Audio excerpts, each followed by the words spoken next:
Murphy at Murtech.com with your daily news update. Okay, here we are on July the 22nd in the year of our Lord 2025. And I want to give you an explanation of last night's podcast. It went a little long, and if you'll notice, about halfway through, I started a Windy Bell video and just let it play. That's because I had to take my wife to the hospital last night, okay? So her heart rate was like 161, her oxygen level was like 86, and her temperature was like 103. So I rushed her to the hospital. I mean, we didn't even wait for an ambulance. I just threw her in the car and we drove down there. I was doing like 70 miles an hour down a main street and ran like 5 red lights to get there. But she's in the hospital. They admitted her last night about 2:30, and then I got home and got to bed about 3 o'clock. I did take my laptop with me and ended the video when we got into the emergency room. And anyway, I got home got in bed a little after 3, and then she texted me at 6:30 this morning, telling me how much she hated the hospital. So yeah, she's right back to herself. Let's put it that way. But she's doing fine. Her heart rate's down. Her oxygen level's up. Her temperature's down. They're just holding her in there to make sure everything's okay. They said she had some slight pneumonia symptoms, so they're going to treat that. But again, I'm sorry that the video was kind of quirky last night. Hopefully, we can get things all squared away tonight. Let me go ahead and jump over here, Murtech on Rumble. This is the video that you're watching right now, my episode 1631. Let me go ahead and open up the description box. And I had a video from Vince Dow last night and didn't get a chance to play that because I jumped down to the Windy Bell video because I knew that was like 3 hours and just let that play. But we got some information from Vince Dow, ACLJ Sekulow, Bannons War Room, and Glenn Beck. But before we get into that, I do have a shout out that I want to give out to Kath45P, just started following my channel. My Way just started following my channel. S. Schwan just started following my channel. So thank you very much, folks, for following my channel. I hope you're tuned in and I hope you enjoy the content. All right. I got a comment from Debbie BS on my episode 1630 and from Debbie BS on my extra 415B and 415C. So thank you, Debbie BS. I really appreciate your comments. I like reading your input, and I definitely appreciate your support. So let's jump up here and see what Vince Dow has to say. Let me click on his link there. Cities are now our priority. So we unfortunately have today yet another example of ICE and Border Patrol officials being targeted and attacked by the very violent criminal illegal aliens that they are currently trying to remove from this country. And of course, this comes at the backdrop of Democrat politicians constantly defending these very criminals, doing their best to ensure that they can continue to stay in America and terrorize our communities. And we'll bring you the full coverage here today of apparently this incident over the weekend where a Border Patrol officer was attacked. He was indeed shot in the city of New York, as well as demonstrate to you once again how Democrat politicians continue to be in denial of what is really happening. They constantly ask, oh, why do these people have to cover their faces? Oh, the Gestapo, all this stuff. You know, our protesters, all this stuff are peaceful. Of course, the fear-mongering over the safety threats to our country currently residing thanks to Joe Biden's policies are greatly exaggerated. And yet on many fronts, we've seen cases in both Texas, in California, even Portland, Oregon, where you had attempted attacks and assassination attempts against ICE or Border Patrol officers. You've, of course, also seen many instances of flat-out terrorist attacks. I think, for instance, to the one in Boulder, Colorado, of people who were allowed into this country by the Biden administration. They were here illegally. And guess what they did in the end? We know the story there. So we'll get into this full coverage here today. DHS and ICE just did a press conference on this front. With that said, guys, if you enjoy our content, do us a favor. Make sure you hit that like button down below and subscribe to the channel if you are new. Subscribing is not only the best way to support our videos, but it also ensures that you can stay up to date with all of the latest news and coverage. And with that said, so here is apparently the story, this attacker right here. Miguel Francisco Mora Nunez is a national and citizen of the Dominican Republic, and over this weekend is alleged to have shot a Border Patrol officer.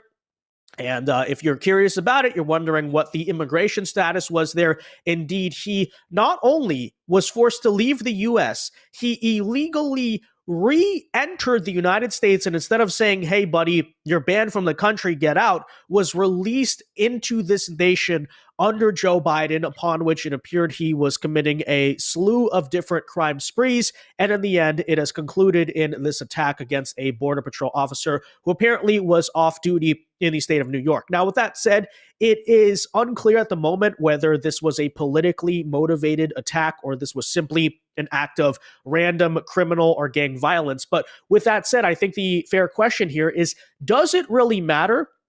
And the reason I pose that question is because either way, the point is proven.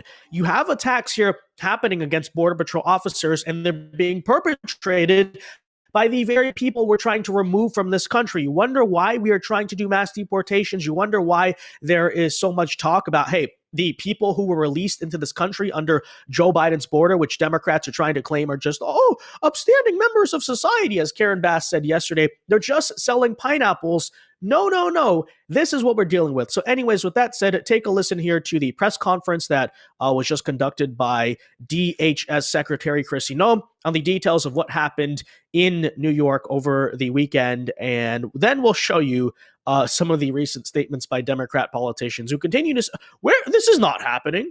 No, it has been happening, and this is just another example of it. Take a listen. Listen, our officer was off duty on Saturday evening when him and his friend were attacked. They were attacked by two individuals that were set on robbing them, and thankfully he had his service weapon with him and was able to defend himself and his friend, and injured one of those individuals that was trying to do them harm. His quick action speaks to his tenacity and his excellence in training and skill. And because of that, one of the perpetrators was wounded in this interaction and was incarcerated when he came in to get medical treatment. One of the suspected attackers, the one that was injured, his name is Miguel Francisco Mora Nunez, a Dominican national that was entering into this country illegally back in 2023. He was then released back into this country by the Biden administration. Miguel Francisco Mora Nunez is and has a rap sheet that is a mile long. He was arrested. He was charged with grand larceny and also assault. The state of Massachusetts has an active warrant out for him for armed robbery with a firearm.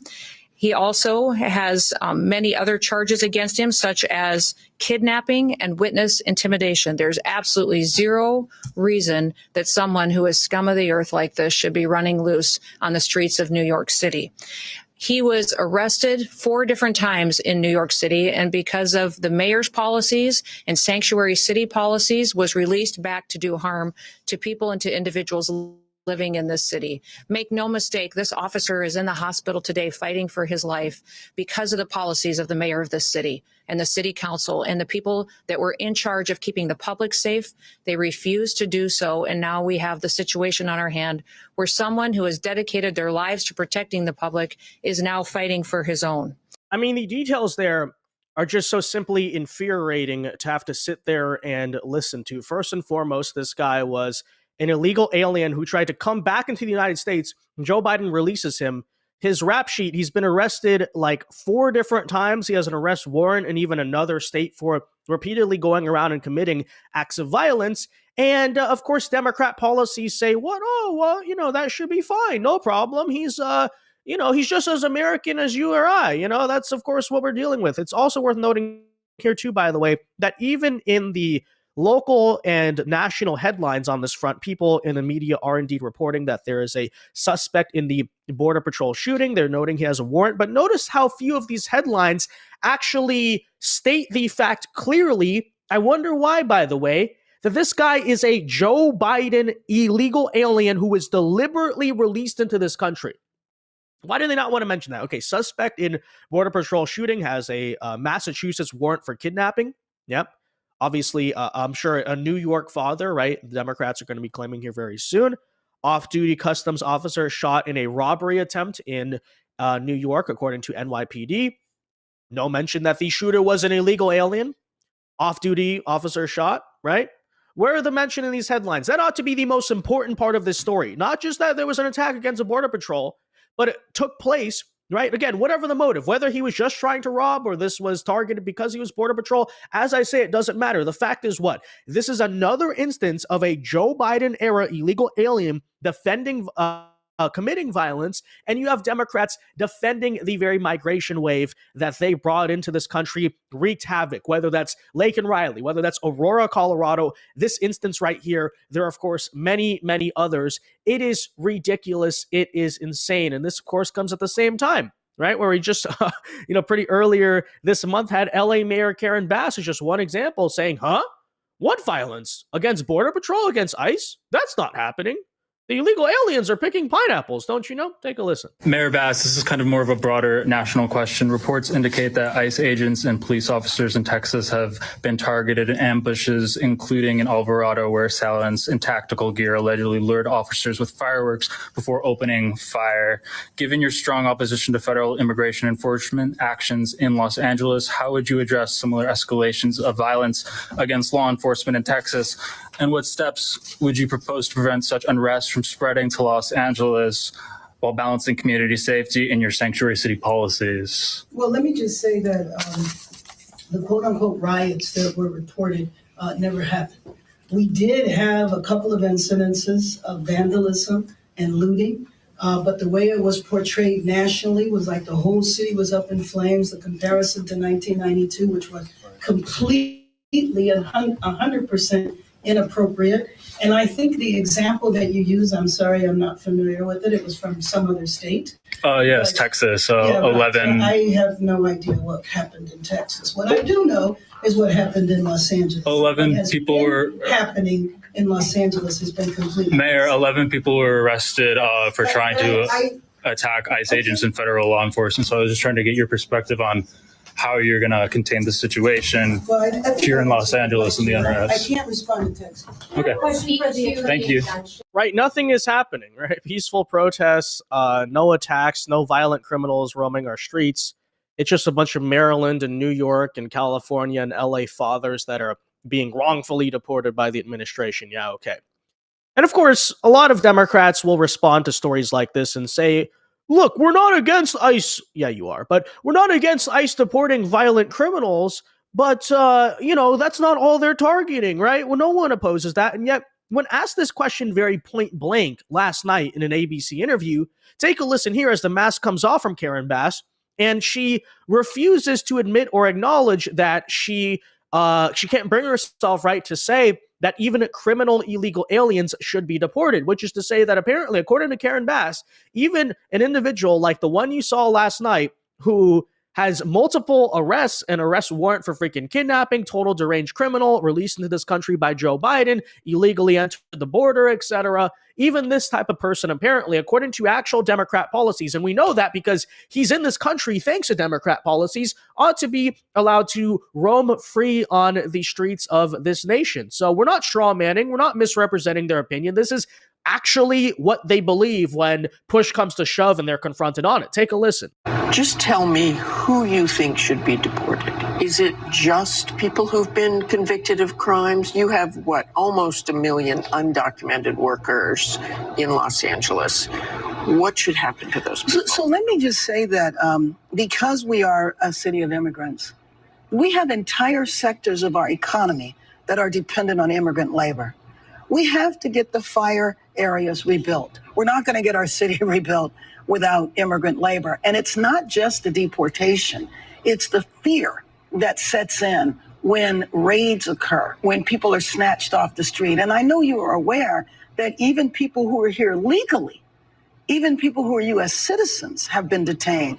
Immigrants who have their papers and were showing up for their annual immigration appointment were detained when they showed up doing exactly what they were supposed to be doing. So they should not be deported. I don't think They so. should stay. Well, this is what A million undocumented. No, let me just tell you. What I think we need is comprehensive immigration reform. I served in Congress for 12 years. And didn't get it. And didn't get it. And why didn't we get it? I mean, after I left, there was an immigration reform bill that had bipartisan support. This was during the campaign. The president decided he didn't want to have it happen. Okay, yeah, well, translation into simple English from the language of politicianese. Nobody should be deported. She couldn't answer the question. She could not name a single person in this country she thinks maybe is warranting of deportation. And again, that is the official stance of the Democrat Party. You don't believe me? Ask Joe Biden. Ask the very person he released into this country who is going around shooting people, okay? That is their stance. Even Kilmar Abrego Garcia, right? What an upstand. Oh, yeah, keep him in this country. He's a Maryland father. You know how it goes.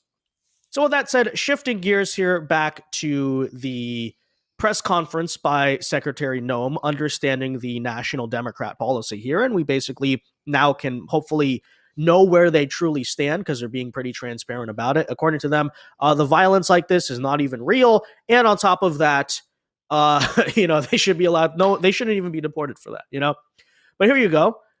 Secretary Noem is, of course, challenging Democrat mayors, stating how many more lives will it take, right, for Democrats to finally admit maybe someone should be deported. Maybe some people out there are warranting of deportation, right? Okay, take a listen. How many more lives will it take? How many more people have to be hurt and victimized before we have public safety be a number one priority in some of our largest cities?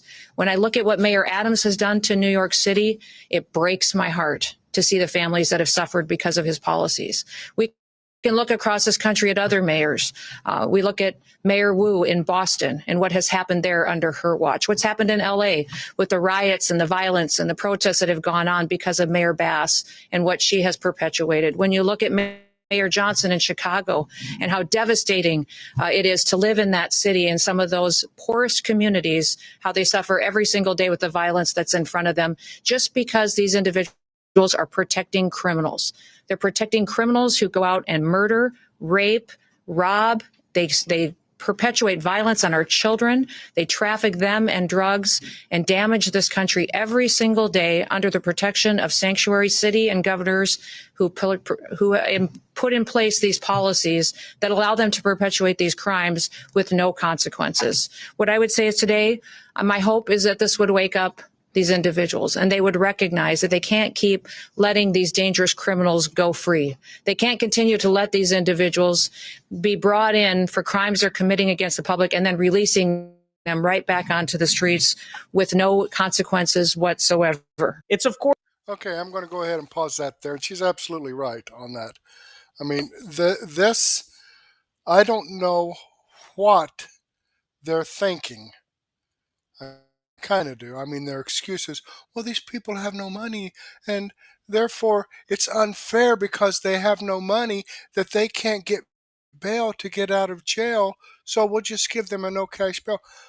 What the hell? You know what? If you don't have money for bail, then don't commit the crime. What a concept. You know what?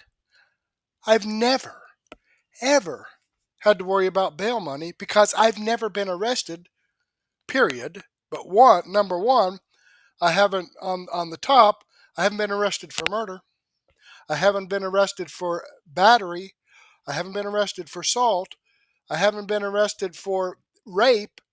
I haven't been arrested for burglary or robbery. You know what? If you don't do a crime, then you won't get arrested. It's pretty freaking simple. If you don't have bail money, don't do a crime, and then you won't have to worry about bail money. And Mayor Bass, the immigration reform. The Democrats are always talking about immigration reform. Okay, you can't get immigration reform. Maybe you need to lobby a little bit more. with your representatives and your senators to get immigration reform. But in the meantime, what? You're just going to break the law? Is that the deal? Well, it's a Democrat, so, the law means nothing to them. But, okay, if you don't like the speed limit of 70 miles an hour on the interstate, does that mean you can drive 80 because you don't like it? I admit, last night, I was speeding, driving down Main Street, and ran stoplights. I had my flashers flashing, and I was honking my horn. In fact, I was hoping a cop would stop me and hoping that he would escort me to the hospital, or he or she. But, there wasn't any cops out last night, so there you have it. But at any rate, the Democrats are just freaking nuts, and we've got some more of that here coming up. Vince Dow, this video comes from Vince. I'm subscribed to his channel. I've given him a thumbs up. I hope you do the same thing for me. All right, let's jump back here and scroll on down to ACLJ Sekulow. Tulsi Gabbard blows lid off a Russia hoax conspiracy. Interesting, very interesting. Let's take a listen and see what this is all about. Let me get it back to the beginning for you. Tulsi Gabbard. She is just doing a great job. And, well, let's break down this new evidence. She unveiled this document pretty exhaustive. On Friday afternoon, kind of late, the Director of National Intelligence put out a release, a memo, and a bunch of documents that they've declassified, as well as she went on Fox News' Sean Hannity to talk about this. But here's the headline of the press release: new evidence of Obama administration conspiracy to subvert President Trump's 2016 victory and presidency. And it goes on to talk about, and this is on the heels of us talking about the FBI looking into a grand conspiracy scheme that they are looking into with Brennan and Comey and others. And we're finding out now that the Director of National Intelligence, Tulsi Gabbard, has referred this new evidence to the DOJ. And I want to read this quote from Tulsi Gabbard. We have sound from her later, but this is in the press release they put out. Okay. It says, the issue I'm raising is not a partisan issue. It is one that concerns every American. The information we are releasing today clearly shows there was a treasonous conspiracy. That's a big word. In 2016, committed by officials at the highest levels of our government.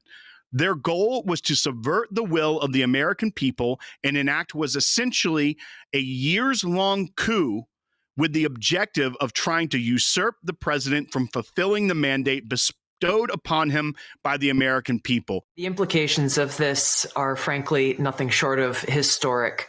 Over 100 documents that we released on Friday really detail and provide evidence of how this treasonous conspiracy was directed by President Obama just weeks before he was due to leave office, after President Trump had already gotten elected. This is not a Democrat or Republican issue. This is an issue that is so serious it should concern every single American, because it has to do with the integrity of our democratic republic. What we saw occur here, as the documents we released detailed, was that we had a sitting president of the United States and his cabinet and leadership team, quite frankly, who were not happy with the fact that President Trump had won the election, that the American people had chosen Donald J. Trump to be the next president, commander-in-chief of the United States. And so they decided that they would do everything possible to try to undermine his ability to do what voters tasked President Trump to do. Will, kind of laying out this pretty big claim. Like, you can't just make this claim. If so, we've had some issues with the FBI and with some of the other departments where they've thrown around things over the last few weeks. A lot of times where they've said, there's no smoke, nothing's happening here. Tulsi comes out and says, look, we got evidence, over 100 documents released. The detail and provide evidence of how this treasonous conspiracy was directed by President Obama, not even by President Obama's team, not even the Obama administration. Again, these are her words, the Director of National Intelligence words, not ours.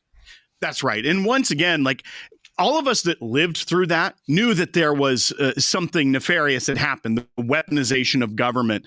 But now you're hearing from the current Director of National Intelligence using words like treasonous conspiracy.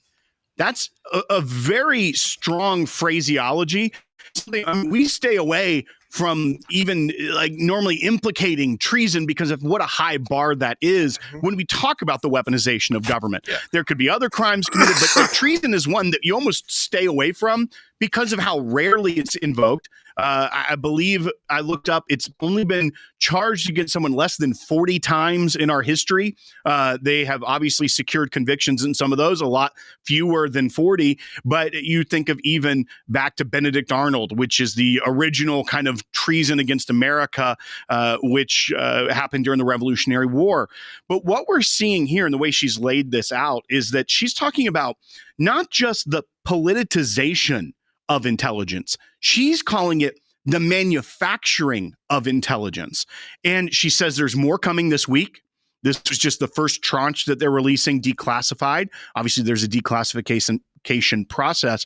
But she really, in this first memo and this first tranche of emails and documents that have been released, we're seeing that the intelligence community, the entire election cycle, was in lockstep. That one, Russia didn't have the ability to actually hack our system and change votes and manipulate vote tallies and change an election that way, as well as the consensus was, while their online activity was meant to sow kind of confusion in the United States, make the United States look weaker, they didn't have a favored candidate. Where that all changed was after President Trump was elected. And we remember things like Peter Strzok and Lisa Page talking about the insurance policy. Talking about it again. What happened? The President of the United States called a principals committee meeting on December 9th of 2016. That's in these documents. In these documents, Yeah, I'm looking clear. at a document right now that is a summary of the conclusions for the principals committee meeting on the sensitive topic. They didn't even name it in their headline. And then there were some like emails that came out. Right, we'll get to that as well. Some of my favorite ones, which are ones that have come out recently, that are like, if they're going to go down this path. Here are the people, though, that were in this principals meeting. Mm-hmm. Susan Rice. Heard of her? Interestingly, there was no representative present from the office of the vice president. That would have been Joe Biden's office for this meeting. So maybe there was a little bit of intelligence there. Let's keep him out. We had John Kerry. Victoria Nuland. We had someone from the Department of Defense, Brian McKeon. We had the Attorney General, Loretta Lynch. We had the Department of Homeland Security, Jay Johnson, Chief of Staff, Dennis McDonough, DNI, James Clapper, FBI, Andrew McCabe, CIA, John Brennan, as well as Avril Haines, who was the Director of National Intelligence under President Joe Biden. Traveling Wilburys. Lisa Monaco and Ben Rhodes. All of these people were in this meeting. And what Tulsi Gabbard is telling us is that is where it changed, where they said, no, we now need it to be that Russia chose Donald Trump to win and affected the election. There was this collusion narrative. And what did they use? Something that hadn't been used in all the intelligence products thus far because it wasn't credible, the Steele dossier. Yep. And that's directed by the President of the United States to effectively get to this outcome so we can undermine Trump. I actually want to hear more from Tulsi Gabbard. We're going to buy at 11 because I think this is important to hear as much from her as possible. Because you're hearing our commentary, that's great.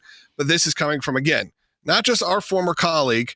It is coming from the current sitting Director of National Intelligence, Tulsi Gabbard. This document was then used as the foundation for everything that came next. It was essentially a years-long coup that was launched against President Trump before he even had the opportunity to take his oath of office and be sworn in as President of the United States. So, as you know, there was a Mueller investigation that went on for years, cost taxpayers nearly $40 million.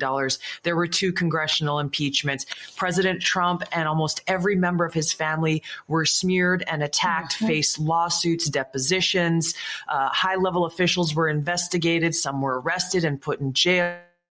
The list goes on and on about the ramifications of this, but foundational to it all was the fact that we had in President Obama and his leadership team, people who did not want to accept the will of the American people in electing Donald Trump in 2016, and therefore cooked up this treasonous conspiracy to, again, try to effectively, and they did effectively, launch a years-long coup against the sitting president of the United States. Look, I think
General Mike Flynn joins us, I think, by phone now. General Flynn just landed in D.C. General Flynn, your assessment, Tulsi put this out over the weekend. What is your assessment of where we stand? President came in hard last night to support this, wants action. What are your initial thoughts here? Okay, a couple of tactical and then overall, Steve. I think immediately, the Department of Justice should suspend or revoke the passports of every single person that was in the national security component of the Obama regime, and probably Biden, starting with Obama himself. I mean, do not allow these people to abscond from the United States of America, because some of them, I guarantee, are contemplating it because of what has been exposed.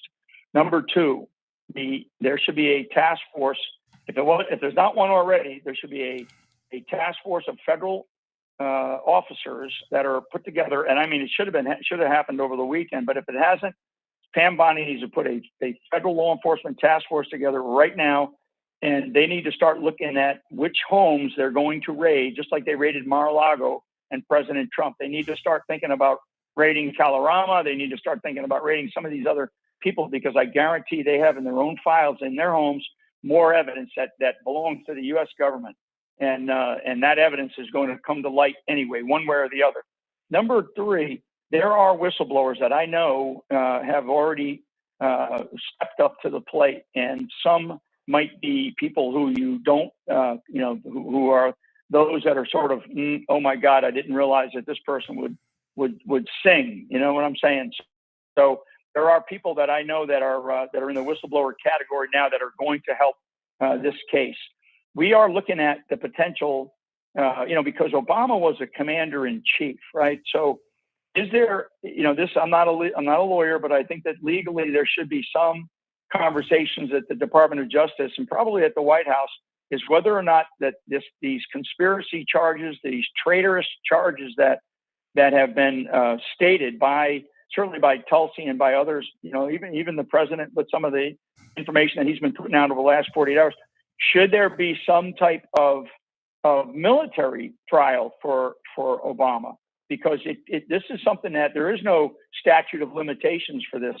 And this is Steve, and I'll shut up here in a second. This is the greatest crime committed in the history of the United States of America, unimaginable to the majority of Americans, that a coup would be attempted by one president against another president of the United States of America. But in fact, ladies and gentlemen, that is exactly what happened. You're saying this. Let me start with the last first. You're about military tribunals, and he was commander in chief. You're saying because even with what happened, the Kennedy coup, the Nixon, and maybe Johnson is still, a very dark cloud on Johnson in the first situation. You never really had the active hand of a former president in a coup against the person that was freely elected to be your follower. Is that why you're saying this is unprecedented in American history? And does what you've seen today with the declassification by Tulsi show you, as a former head of DIA and the president's national security advisor and spent a lifetime in intelligence, that Obama directly had his hand involved in this, sir? So number one, the answer to the last part, yes, Obama clearly had his hand directly involved in this. And I think that this new revelation of the 8 December 2016 Oval Office meeting, to me, is very clear that happened. For Kennedy, of course, JFK was replaced by Johnson, who hated Kennedy and he wanted the job. So nothing really happened. There was the commission after Kennedy. It ended up in nothing. And what did we learn? We learned it, because Trump released the files. We learned that the CIA was directly involved in the assassination of a president. Nixon, the person who ended up replacing Nixon was Gerald Ford. Where did Gerald Ford come out of? The U.S. Senate. And what did Gerald Ford sit on? He sat on the commission that investigated the JFK assassination. I mean, it's just unbelievable what happened back then, that where elements of our government were basically conducting subversive activities. And we now know it, right? We now know it only because President Donald J. Trump had the guts to run again. And as much abuse as he took, and we all know this, and especially you and I, we know the abuse he took in his first administration And then what they did to him afterwards, they didn't think that this guy was ever going to win again. And here he is. So here's Donald J. Trump, nothing to lose except this country and the legacy that he will leave for this country. Will be, he'll have a great economy, and he's really digging into the foreign policy and the border and all this other stuff. But the greatest legacy that he can leave is to destroy this socialism that exists in our government, these communists. And you do it by holding people accountable. And you start with, in this case, with what we just learned over the last couple of days, you start with Barack H. Obama, intentionally, brought his team together and said, we didn't think he was going to win, but now that he won, we can't allow this guy to govern. And they tried immediately to undermine the presidency and the president of the United States of America. And they did it in such a vicious attack. And that's why I say this is the greatest crime in the history of this country. And the legal experts that we have in our government, and in this country, they need to look at this thing and go, okay, how do we adjudicate this? Because it has to be done. There are going to be people that must go to prison over this. We cannot have the likes of Obama. We can't have people like Comey, Brennan, Clapper, Susan Rice. We can't have them walk in the streets as free as though they did nothing. That this was a directive, an order that they were following. Well, ask those that were hung after the end of the World War II that said, I was just following orders of Hitler, right? I mean, this is what we're facing right now, and people have got to take this very, very seriously. And we can't have years-long investigations, Steve. No, we're done with that. There is so much evidence that's available. Hell, we already had IG investigations. We had, all the other investigations that occurred for years that brought out all kinds of evidence. Now we have the bravery of Tulsi Gabbard and Donald J. Trump in the White House. Tulsi Gabbard at the DNI, and she is on a tear right now, and good for her. General Flynn, we'll get you back on when you get settled. Just real quickly, a lot of the audience, they're concerned. Your number 2 is to get the federal task force ready to do raids on the homes. They're concerned about, are guys clearing their electronic devices right now? Yeah. I'm concerned about that. But something, I will tell you, having been involved in the intelligence business for a long time, they're going to have to burn them to the ground, because there's something called the cloud, Steve, the cloud. And I know what organizations like the National Security Agency out of Fort Meade can do, and other capabilities that we have. So these people know that they're not going to be able to hide from the egregiousness of what we just discovered. Last point, Steve, what Tulsi Gabbard found, and what we're seeing is we're seeing the exposure of communications that were not classified, but they were using classified systems to communicate, to hide these communications. It may be a little bit in the weeds, but Obama and these other criminals were using classified systems to hide their criminal behavior, so nobody would ever find it. That's what Tulsi Gabbard is also demonstrating to the American people, that these scum were hiding their attempted coup against President Donald J. Trump during his first presidency, and they need to be dealt with. And Mike, correct me if I'm wrong, they kept it in draft form. They used classified channels that they knew couldn't be breached, and they did it in a certain way to know that it wouldn't be finalized enough that it would have to be turned over, correct? Correct. Like, if I do a draft, if I do something and I put it in my draft box, my draft folder, but I give you the user ID and password, so you can go into that same system, and you just type in the user ID and password, and now you get access to the draft folder. It's a very sneaky, slimy way for some of these people who are criminals to do these kinds of things. And I guarantee this is where Tulsi Gabbard, what her and her team discovered. General Flynn, where do people go to get you've got a new book out. You've got tons of information on this on your. Okay. Sorry. I have my mic unmuted. I had to cough there, and I coughed a little bit. I muted my mic so my cough wouldn't come through on the video. But they're absolutely right. And, the thing is about Hillary Clinton, when she had all her people beat up their Blackberries, General Flynn is right. the cloud. Okay, the things that you do, the text messages that you can delete them off of your phone, but they don't go away in the main cloud system. It can be found. And as he said, in the one military complex, they know how to do it. I hope they do get to do it. Okay, and as I was talking back before on the previous video, first let me go ahead and give a shout out here for Ben's War Room. This video does come from him. I'm following his channel. I've given him a thumbs up. I hope you do the same thing for me. All right, getting back here, and as I was saying about the previous video with Tulsi Gabbard and this information, all right, this is great that they're bringing this information out, but don't be too excited about this, folks. You know, I'm hoping that something will happen. Okay, I was around with Nixon and Watergate. Okay, the thing with Watergate, that happened prior to the election, during the Democrat National Convention. Okay, which, you know, they were just picking the Democrat nominee to run for president. That's when this Watergate happened.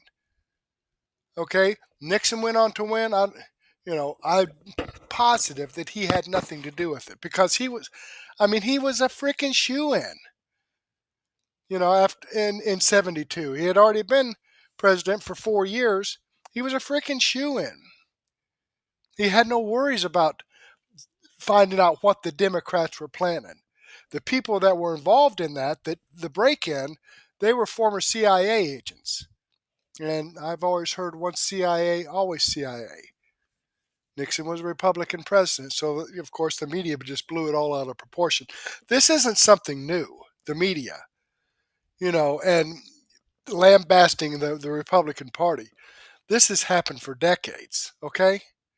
I know, I've lived it. Some of the things that they used to say about Reagan, I would scratch my head and say, where the hell did they get that? But at any rate,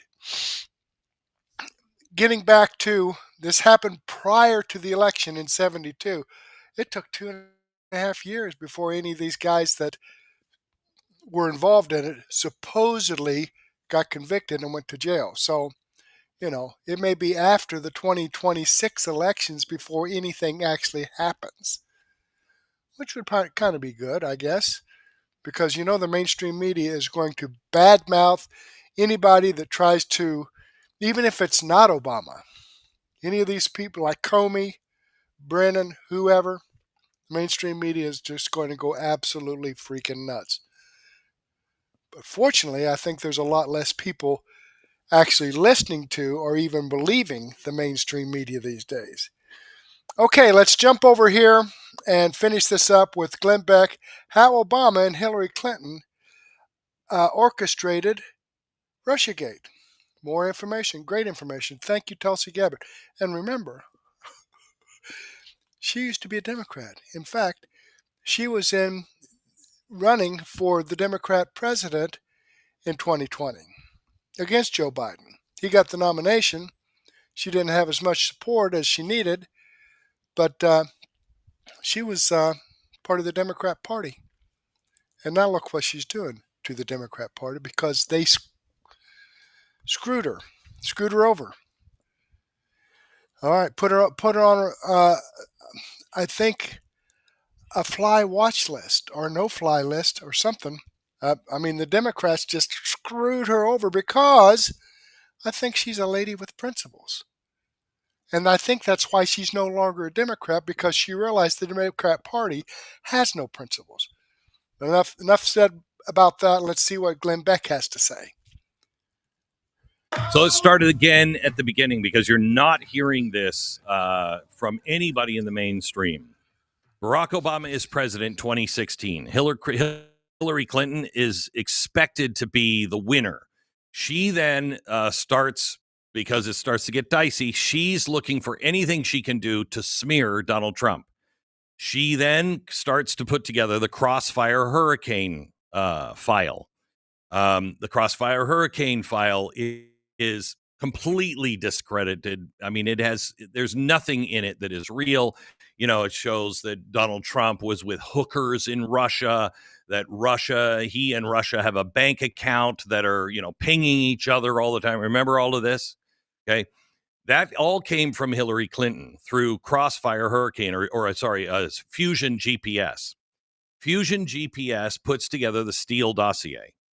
When she loses, she goes to the White House, and Clapper, who is part of all of this stuff with Hillary Clinton, goes to the White House, and Barack Obama does not want Donald Trump in. He's got to find a way to stop Donald Trump. Hillary Clinton is saying Russia stole the election. Remember? We never say they stole the election. Yeah, you did. All about Donald Trump. He's not a legitimate president. He stole it in collusion with Russia. So Barack Obama is about to get a report, an assessment from the intelligence community. It's called an ICA, Intelligence Community Assessment. And it was about to say there's no collusion with Russia, that Russia was not capable of hacking into anything or doing anything to throw our election. All right. He stops that before it's printed. He's alerted that it's coming in print form. He says, stop, meet me in my office tomorrow. Bring all the players in. I want to have a talk with you. He has a talk with them. I need this to read this way: that Russia did influence the election. Then, after he gets that from he gets a new ICA saying that, yes, they did. Now he can go to the FBI and say, they did. Here's this Crossfire Hurricane. Here's this Fusion GPS. I need you to look at this, from Christopher Steele. Christopher Steele is known by the FBI. They fired this guy. He was somebody who was a source, but he had so discredited himself, he was no longer on the payroll of the FBI. He had been discredited by the FBI. But for some reason, they overlooked that. To make sure that this went through, Clapper releases the Fusion GPS documents to the press. And now it's in the press. Now everybody's talking about it. Now we have to do an investigation on this. As he orders the FBI to, I want you to look into this. I just want you to look into this Fusion GPS thing, Christopher Steele dossier. That's when, not Condoleezza, but Susan Rice writes on her last day, he didn't tell the FBI what to do. He was just making a suggestion that they just do what they should do, and they would normally always do. Okay. All right. So there's the seed of all of this conspiracy. When Trump wins, panic sets in. So they've got to do something. All right. So that's what happens. But in the meantime, as they are burying all of this true information and leaking information to the press that brings everybody to Russia, there's another scandal that is happening. And this one is in Ukraine. This scandal is on a totally different front. This is at the same time all this stuff is happening. Hunter Biden is on the board of Burisma, corrupt gas company raking in millions of dollars with no experience. And the Ukrainian prosecutor is investigating that company. And Joe Biden comes back and he brags about getting him fired by threatening to withhold $1 billion U.S. aid package. Hillary Clinton's people are there. Soros is there. All the usual suspects are there. This is a State Department operation over in Ukraine. This is USAID. All of this stuff is happening over in Ukraine. Soon as Donald Trump calls to talk to the new Ukrainian president, and the Ukrainian president says, hey, we have some real problems with Russia, he says, fine, I'll send that to you. But I would really like your help in looking into all the corruption that was going on. Corruption that was perpetrated by whom? The same exact players that were in President Obama's office with all of this. They panic. We really have to stop Donald Trump. So they make up a story that he had said, I'm going to hold back your aid unless you produce this evidence. Pretty much, remember, they always do what they say we're doing. Pretty much exactly what Obama and his group had done in 2016. They're now accusing Trump of doing in Ukraine. You follow? Does this make sense? He's asking them, can you tell me what happened? And he's now impeached over that. Now let that sink in. The same people who manufactured a Russia hoax now impeach a sitting president for trying to expose the people who were involved in that corruption. It's projection, it's insurance, and it's a cover-up that has to keep covering. But they weren't finished. Before the 2020 election, all of a sudden, a Hunter laptop appears. And what do they say? This is Russian disinformation. When it looks like somebody's going to print it, somebody's going to run with it, what do?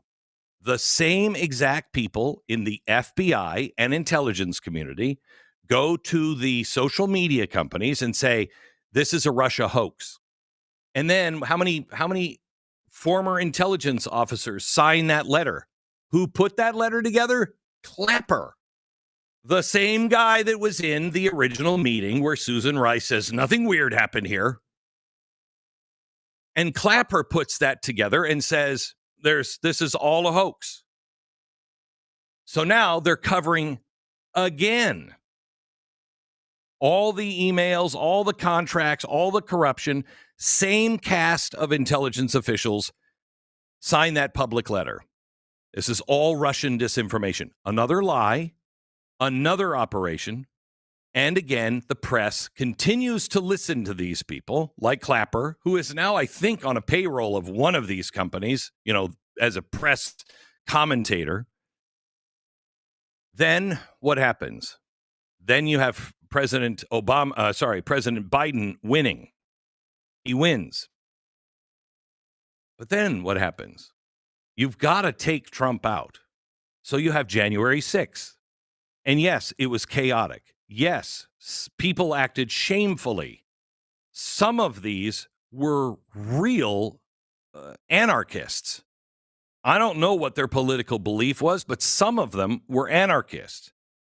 But there's some questions about January 6th. Where is the pipe bomb? Where's the pipe bomber? There were 2 pipe bombs. One of them almost killed the vice president. Why was she moved from the Capitol to the DNC headquarters where the pipe bomb was? Why did that happen?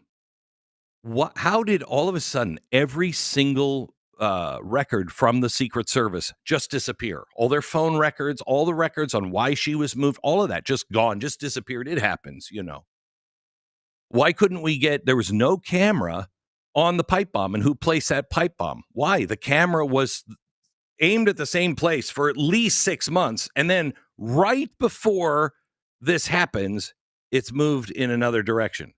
Right after they find the pipe bomb, it's moved back into that direction. Why?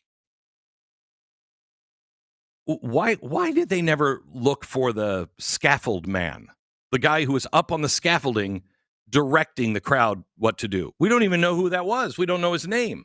How about Ray Epps? How about the people from the FBI and intelligence community that said there were no FBI agents on the ground that day?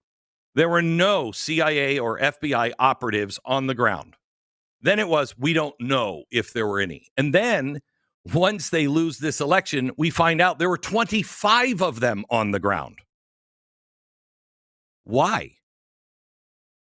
Why did the surveillance tapes that were held back suddenly contradict the sworn testimony of the hero cop? He wasn't even in the part of the building he said he was in. But nobody covered that. We did. Same cast of characters involved in that. A chance to do to Trump what they failed to do with Clinton and Obama, what they failed to do under Schiff and impeachment. Now they're trying to get him with January 6th, but that doesn't hold. So now what do? Now the same group of people, the same judges in many cases, they decide they're going to prosecute Donald Trump, and they're going to try to get him thrown into jail, find him guilty of a crime, any crime, to protect democracy. It's going to stop Hitler. But listen to what these people have done. They lied to a FISA court. They doctored evidence and then testified at a FISA court, which violates your rights as an American citizen. They then falsified intelligence. They spied on a campaign illegally. They framed a sitting president, not once, not twice, counting still 3 times. They silenced the entire laptop story. They controlled the press. They opened our borders while lying about the effects and the causes. Remember, she was going on to a fact-finding mission to find out what was causing all these people. They knew what was causing them. It was their own NGOs that they were paying through government funds to bring all those people in. They never told you that. In fact, they lied about it. They told us, putting people up in hotels, that's ridiculous. That's exactly what they did. Then they lied about their involvement in bringing them across the borders. They lied about the Medicare going to the illegals that we're just finding out now. The same people who told you MS-13 gangs and gangs from Venezuela were not happening, or they were not dangerous. They were racist tropes. The same people that let terrorists and terror cells into our country and then sent the exact same people back to the press to tell us that our borders were secure. And then finally lied about the president's mental fitness. They used the auto pin to pardon all or some of those involved in all of this. Then when Biden was found and seen to be incompetent, he wasn't removed from office. He was just removed from election. No one asked any questions. The same people, Clapper, Rice, Brennan, Obama. And then Obama and the Klan decided to run Kamala Harris. They decided that, not the people. They decided to run him. To run her. And again, no questions were asked. The press even went from, she's the absolute worst, to 2 days later, she is the savior of our republic. And now these same people are claiming their Fifth Amendment rights when asked a simple question. When did you know? Did you know the president was incompetent? That's what this is about. This is about the biggest conspiracy. This is about the deep state. If you think the Epstein thing was big, you're never going to get the Epstein. You'll never get the truth of the Epstein until this is stopped. This is the entire narrative of the last 10 years and a cabal of maybe 10 to 20 people that have orchestrated all of it. That's why it's on page A15 and not even found on the Washington Post today. This is massive.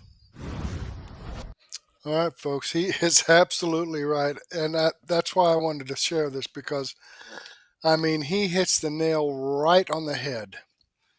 Man, he nails it, okay? This video does come from Glenn Beck. I am subscribed to his channel. I've given him a thumbs up. I hope you do the same thing for me. All right, all right, let's get back here. And these videos that I've shared with you here are videos that come directly from the producers. The links to these videos are right here in the description box. The links to the producers, Vince Dow, that's the link to his channel. ACLJ, that's the link to their channel. Bannon, Glenn Beck, I have the links to their channel if you want to go visit their channel and see what other information they have. Follow them. Give them a thumbs up for their videos. But I don't get any commissions or royalties for sharing this information out. I do this because I'm trying to do my part, and hopefully you can do your part by sharing this information out with others.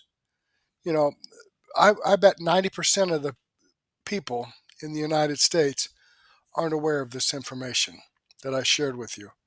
How corrupt the deep state is. How some of the players that the media bow down and kiss their feet, how corrupt those people are. Okay? You've heard a couple of, or three examples of the wrap-up smear here. Information that was leaked out to the press, and oh, well then that's got to be true. It's got to be true. They got their information from an anonymous source, someone close to the White House. Yeah, what does that mean? I mean, someone that lives in Pennsylvania, lives in Pittsburgh, is closer to the White House than I am because I live in Indianapolis. So is that a source close to the White House? I mean, relatively speaking, what is close to the White House? Was somebody walking down the sidewalk on Pennsylvania Avenue? That person? He was close. He was actually close to the White House. Okay. That is our mainstream media. Okay, folks, let me jump back here. And these 4 videos that I shared with you are videos that I've posted here on Murtech.com. Okay, right here's the Glenn Beck video that I shared with you. Right down here is the Vince Dow video that I shared with you. Okay, I have over 55 videos here at Murtech.com. The link to Murtech.com is in the description box below. I update this site every day, multiple times a day, to give you fresh new information. Unfortunately, I don't have time to share all 55 right now, but I do have a marathon live stream coming up about 9:30. So I'll update my playlist on that, set the video all up. Go ahead and take a break, grab a cup of coffee, a donut, sandwich and a soft drink, whatever, and meet me back here about 9:30, and we'll go through my watch list of news that took place today, my daily news wrap-up. But in the meantime, I do want to thank you for spending your time with me. Hopefully, I'll get to see you again later, and may God bless.